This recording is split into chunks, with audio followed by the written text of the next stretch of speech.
En los Montes Apalaches, una zona francamente bonita.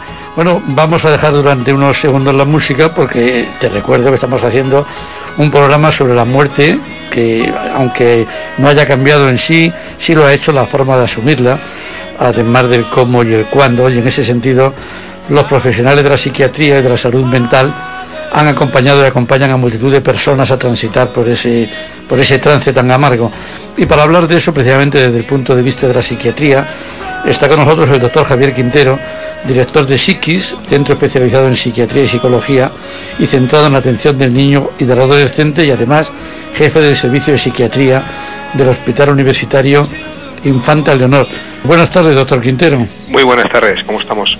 Estamos hablando, como sabe usted muy bien, del tema de cómo afrontar la muerte en la sociedad actual. ¿Usted cree que en Occidente nos hemos distanciado demasiado del hecho de morir? Yo creo que sí, hemos hecho una cierta negación de esta consecuencia lógica de la vida, ¿no? Que es el final de los días. Probablemente porque hemos mejorado mucho nuestra calidad de vida y por tanto también nuestra esperanza de vida, y eso hace que veamos la muerte también como mucho más lejana en el tiempo. Buenas tardes, doctor. Bueno, yo voy a aprovechar quizás este programa para que me haga un diagnóstico, pero eso será más adelante. Bueno, no soy adolescente, ya pasé mi adolescencia, pero tampoco soy mujer, soy una chica, por así decirlo. Pero tengo una pregunta. ¿La muerte cómo se puede asumir? Dicen que el tiempo lo cura todo, pero ¿es algo que se puede asumir? Aunque ahora sea difícil entenderlo, es cierto que el tiempo lo cura todo. No es que lo cure, sino que realmente lo que vamos a hacer es reorganizar el recuerdo. El recuerdo que ahora es un dolor en el alma, un dolor que te rasga el alma por dentro. Pues evidentemente con el tiempo serás capaz de ordenarlo, serás capaz de poder poner lo positivo encima de la mesa y transformar, ¿no? Pues esa sensación de tristeza en una sensación de melancolía, una sensación de melancolía que en palabras de Víctor Hugo es la dicha de estar triste. Es decir, en realidad seguimos echando muchísimo de menos a la persona que hemos perdido, pero con un sabor diferente. En lugar de lo desgarrador de la tristeza, es un recuerdo, una herida en el alma que va a estar presente siempre, señalando fechas importantes del calendario, circunstancias vitales que en tu vida te quedarán muchas todavía por vivir, y bueno, pues indiscutiblemente echarás, como todos, de menos a tu padre. ¿Y por qué nos sentimos incomprendidos? Yo creo que la incomprensión en realidad es más una fase de la negación. Es decir, esto no me debe pasar a mí, que es la primera fase, sobre todo en la elaboración del duelo. El duelo va a transcurrir por una serie de fases, ¿no? La negación, esto no me puede pasar a mí. La segunda es la rabia, la ira, me enfado. ¿Por qué? ¿No? Y en esas dos fases muchas veces nos quedamos atascados, ¿no? Y ahí surge la incomprensión. Es decir, hombre, nadie entiende que esto a mí no me tenía que pasar. Por supuesto que todo el mundo entiende que eso no te debería pasar, pero lamentablemente sí, ha pasado. Pasó.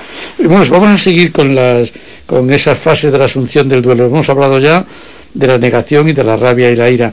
La siguiente, si no recuerdo mal, lo hemos hablado en la tertulia, sería la resignación. Cuéntenos algo de esto. Yo lo viviría más como una aceptación, como un inicio de empezar a negociar con nosotros mismos.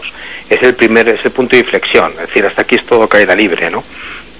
Es decir, a partir de ahí empezamos tras una fase de tristeza, empezamos a negociar, empezamos a darnos cuenta de que la realidad es tozuda y es la que es, no la que nos gustaría tener, sino sí, la realidad que tenemos. Sí, que por mucho que nos enfademos, esto ha sucedido, ¿no? Claro. Esto ha sucedido y no tiene solución. Efectivamente, entonces empezamos a negociar, y la negociación es con nosotros mismos, ¿no? En reordenar emociones, en reordenar un poco nuestros recuerdos y darnos cuenta de que la vida continúa y que tenemos que seguir luchando y tirando hacia adelante. Sí, y la siguiente fase es obligatoria, la depresión.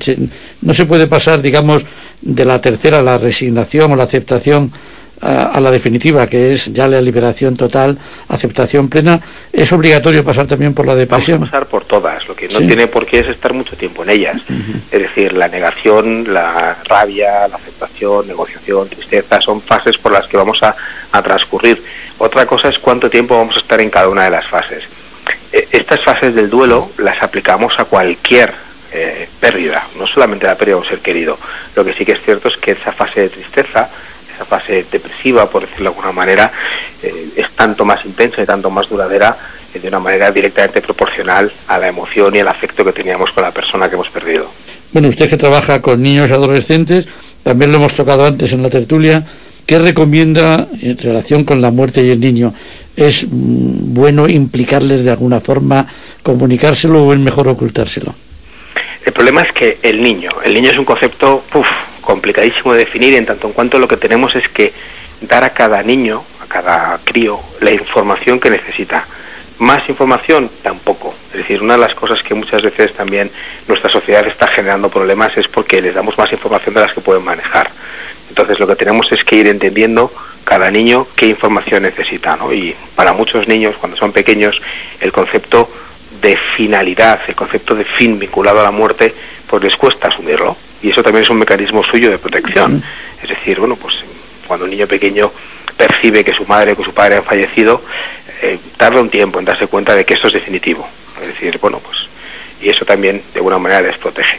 ¿Y a qué edad lo que tenemos es que acompañar. En el duelo básicamente lo que es que acompañar y no forzar las fases, no pensar que bueno, venga ya te has enfadado bastante, ahora vamos a la siguiente fase. No, hay que acompañar en el devenir del duelo. Sí, bueno, le he preguntado una cosa bastante absurda. A la vez el niño y el adolescente, que son absolutamente distintos, pero ¿cuál es la edad en la cual se calcula que sí puede informarse ya, no sé si al niño a partir de X años o ya al adolescente, de todo lo que ha sucedido y de que es irremediable?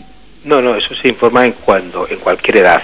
La cuestión es la cantidad y la cualidad de la información que le vamos a dar a cada niño, que va a ser diferente en los momentos evolutivos. Indiscutiblemente un adolescente, pues efectivamente tenemos que favorecer mucho, en la medida de lo posible, el cierre del proceso de la vida, es decir, el despedirse de la persona querida.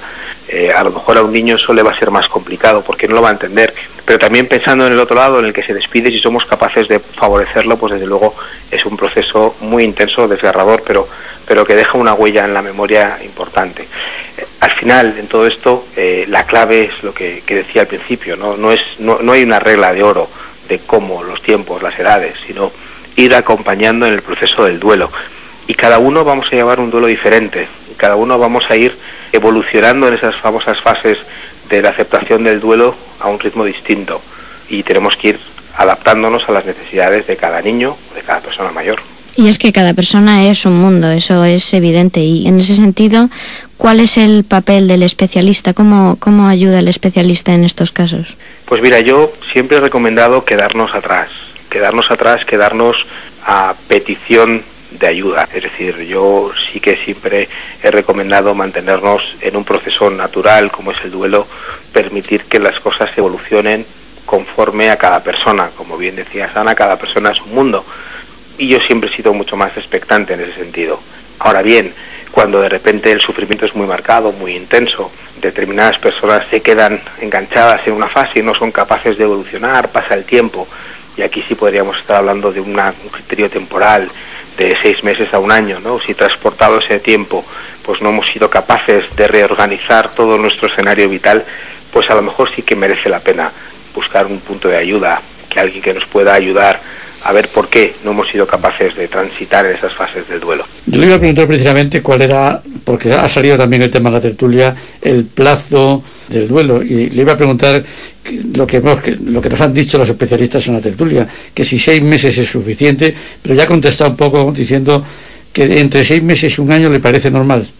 Yo creo que sí, porque con independencia de esos 6 meses, que en realidad es lo que los textos nos dicen, 6 meses, sí. Entre medias nos quedan todavía muchas fechas en el calendario.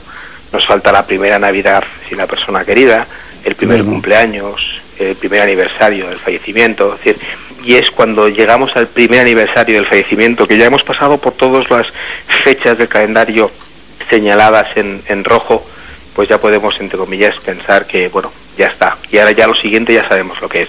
Una de las cosas importantes que acontece cuando hacemos el duelo es pensar en la incertidumbre del futuro, ¿no? Es decir, ¿cómo va a ser mi futuro sin esta persona con lo importante que era para mí, ¿no? En el momento que vamos cubriendo esa certidumbre nos damos cuenta de que la vida continúa, que las Navidades saben distintas. La primera Navidad, evidentemente, sabe muy amarga, pero luego empezamos a darnos cuenta de que ese amargor pues tiene un fondo de dulzura, un fondo de recuerdo. Entonces es cuando empezamos a darnos cuenta de las cosas. Por eso yo soy más conservador en el sentido de dar hasta ese año de tiempo, ¿no?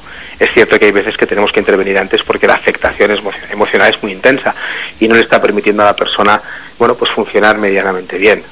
6 meses, un año, es un poco esa horquilla temporal a la cual le tenemos que meter una variable más muy importante, que es la intensidad de los síntomas. Y está bien pensado. ¿Querías preguntar algo, Ana? Sí, bueno, durante ese periodo tan doloroso que está lleno de rabia, de periodos de incomprensión, ¿qué consejos nos puede dar? Pues mira, te voy a dar el mismo consejo que me dio tu padre cuando murió el mío. Escribe. Todas esas emociones, todas esas sensaciones, escríbelas. Ponlas en papel. Proyéctalas fuera de ti y guárdalas. Ya llegará el tiempo para leerlas. No inmediatamente después, pero ya llegará el tiempo, dentro de un tiempo, meses, año, no importa, y ya serás capaz de releerlo. Y serás capaz de poder cerrar mucho mejor esa herida leyéndote a ti misma tus emociones dentro de unos meses. Muchas gracias, doctor Quintero. Realmente interesante su aportación, su visión de este momento tan importante en la vida de los que nos quedamos aquí y en la muerte de los que se van. Les recuerdo que Javier Quintero es el director de Psiquiz, un centro especializado en psiquiatría y psicología centrado en la atención del niño y del adolescente. Le esperamos la semana que viene, doctor. Pues será un placer, como siempre, compartir la tarde del sábado con ustedes. Muchas gracias. Muchas gracias. Muchísimas gracias. Hasta luego.